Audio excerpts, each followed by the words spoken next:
Pedro Calderón de la Barca. Calderón de la Barca nació en Madrid el 17 de enero de 1600.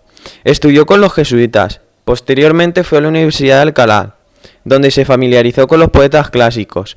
Un año después fue a Salamanca, donde estudió cánones y derecho. Fue soldado en la juventud y sacerdote de mayor. Su nombre fue envuelto en varios incidentes violentos, acusados de homicidio, violación de la cláusula de un convento. Como militar, tomó parte en la campaña para terminar la rebelión de Cataluña contra la corona. En su juventud fue impulsivo y durante su madurez reflexivo. En 1642 entró al servicio del duque de Alba, donde tuvo tiempo para la tranquilidad literaria. En 1651 es ordenado sacerdote. Se instala en Toledo como capellán de los Reyes Nuevos. Obra. Escribe sobre todo comedias y autos sacramentales. Felipe IV lo convierte en el dramaturgo oficial de la corte. Empieza a brillar hacia 1642, al entrar al servicio de duque de Alba. Compuso numerosas obras para las fiestas de palacio. Dentro de sus comedias podemos ver dos tendencias diferentes. Una que sigue el teatro realista, nacional, costumbrista de Lope y su escuela, representada por las comedias de capa y espada, y otro con su estilo más personal. Podemos clasificar algunas de sus obras en comedias de historia y leyenda española, El alcalde de Zalamea, comedias de honor y de celos, El médico de su honra, comedias de capa y espada, La dama duende, comedias filosóficas, La vida es un sueño, comedias fantásticas y mitológicas, La hija del aire. Técnicas y personajes. La novela de Calderón es constructivo y tiene más profundidad conceptual, mediante la estilización, la tendencia al simbolismo y la jerarquización de los personajes. Consigue creaciones de valor universal como Pedro Crespo o Segismundo. En todas las obras los elementos confluyen hacia un eje central, representado por un motivo único y un personaje que destaca fuertemente sobre los demás. La obra se despoja de lo secundario, y cuando aparece una plural intriga dramática, está jerarquizada de tal modo que no rompe en nada la unidad que impone el eje central mencionado. La profundidad conceptual se advierte especialmente por la preferencia de determinados temas filosóficos y religiosos. En los personajes, Calderón hace que la énfasis se ponga en un héroe predominante. Dichos héroes se convierten en símbolos. La obra tiene personajes individualizados y caracteres humanos. El estilo barroco de Calderón. Podemos decir que en Calderón confluyen varios tipos de barroco, gongorismo y conceptismo, y hace uso de innumerables figuras, correlaciones y paralelismos, contrastes, numerosas hipérboles en el lenguaje y en la conformación de los personajes, comparaciones. Sus personajes también muestran su barroquismo, dotado de ilimitada violencia y rasgos desmesurados. Los autos sacramentales. Los autos sacramentales son representaciones dramáticas en un solo acto, de carácter alegórico y referidas a la Eucaristía, que se representaban en la festividad del Corpus. En los autos sacramentales, Calderón dramatiza conceptos abstractos de la teología católica, convirtiéndolos en personajes, por lo que al público le resultan reales. Aparecen en escena Dios, la discreción, la hermosura y otros entes abstractos. Escribió unos 80 y los más conocidos son El Gran Teatro del Mundo, 1636, y El auto de la vida es sueño, en 1670. Estos autos, aparte de tener un gran valor literario, cumplían la función de transmitir la teología al gran público. En ellos se resume todas las verdades esenciales del dogma y pensamiento católico. Fama de Calderón. Calderón fue un autor enormemente admirado por los grandes autores europeos.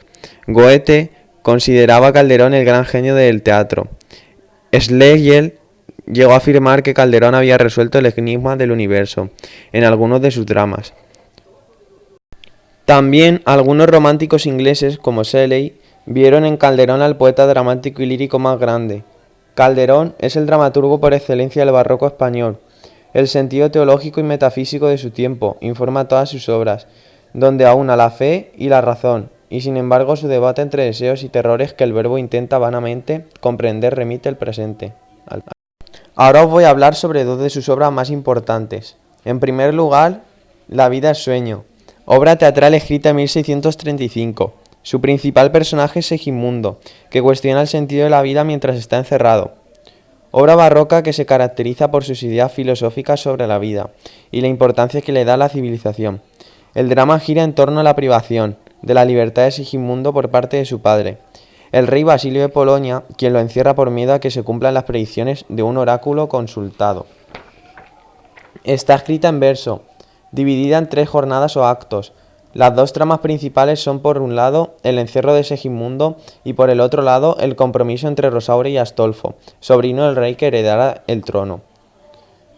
Primera jornada. Empieza con el encuentro de Rosaura y Segismundo. El rey Basilio de Polonia había encerrado a Segismundo por miedo a que se cumpliera la profecía del oráculo, que indicaba que su hijo iba a humillarlo y derrotarlo frente al pueblo. Segunda jornada. El rey decide liberar a Segismundo para ver si la profecía se cumplía y quedar con su conciencia tranquila. Drogan a Segismundo, quien luego despierta en un salón en el palacio como el príncipe. En esta confusión, Segismundo se comporta como un tirano tratando de violar a Rosaura y tirando a un criado por la ventana. Esto le da la razón, quien vuelve a encerrar a Segismundo. En este contexto nace el famoso soliloquio de Segismundo, conocido como "Y los sueños sueños son". Tercera jornada. El pueblo se entera de la existencia de Segismundo. Organizan una revuelta para liberarlo. Las tropas del rey se enfrentan a Segismundo, y este último gana la batalla. Con el rey humillado se cumple la profecía.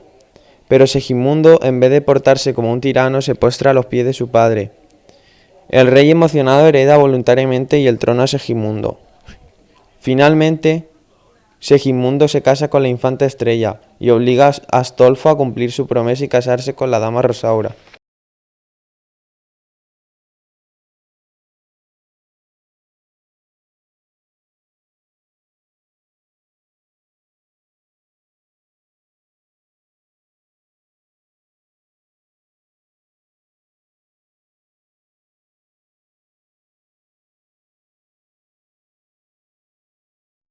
El alcalde de Zalamea. Esta es la última obra que os voy a hablar sobre Pedro Calderón de la Barca. Se cree que fue representada por primera vez en 1636. Narra el drama vivido en la localidad extremeña de Zalamea, de la Serena, al pasar las tropas españolas con motivo de la guerra de Portugal.